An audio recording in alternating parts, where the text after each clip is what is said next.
నమస్కారం. నేను శ్రీకాంత్ శర్మ. ఈ విశ్వావసునామ సంవత్సరంలో పుష్కరాలు ఏ నదికి వస్తున్నాయి, ఎప్పటి నుంచి ఎప్పటి వరకు ఉంటున్నాయి అనే విషయాలు తెలుసుకుందాం. శ్రీ విశ్వావసునామ సంవత్సరము వైశాఖ బహుళ విధియ బుధవారము తేదీ మే 14, 2025 సాయంత్రం 4:34 దేవగురు అయినటువంటి బృహస్పతి మిథున రాశిలోకి ప్రవేశించడం ద్వారా పుష్కరాలు ప్రారంభమవుతూ ఉన్నాయి.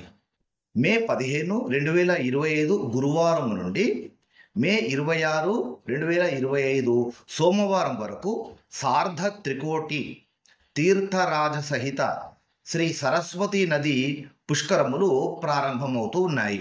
అంటే మే 15 నుండి మే 26వ తారీఖు వరకు 12 రోజుల పాటు సరస్వతి నది పుష్కరాలు జరుగుతాయి. ఈ పుష్కర సమయంలో పుణ్య స్నానాలు ఆచరించడము, మరణించినటువంటి పితృదేవతలకు తర్పణాలు, శ్రాద్ధాదులను నిర్వహించడం వలన చాలా పుణ్యం లభిస్తుంది. అయితే సరస్వతి నదికి పుష్కరాలు వస్తున్నాయి కదా, సరస్వతి నదిని అంతర్వాహిని అని అంటారు. మరి తెలుగు రాష్ట్రాలలో ఈ సరస్వతి నది ఎక్కడ ఉంది అని అంటే కాళేశ్వరం త్రివేణి సంగమంలో ఈ సరస్వతి నది ఉంటుంది. కనుక కాళేశ్వరము తెలుగు రాష్ట్రాల వారికి చాలా దగ్గరి ప్రాంతం కనుక తప్పకుండా ఈ 12 రోజుల పాటు ఏర్పడేటువంటి సరస్వతి నది పుష్కరాలలో పాల్గొని పుణ్యమును సంపాదించుకోండి.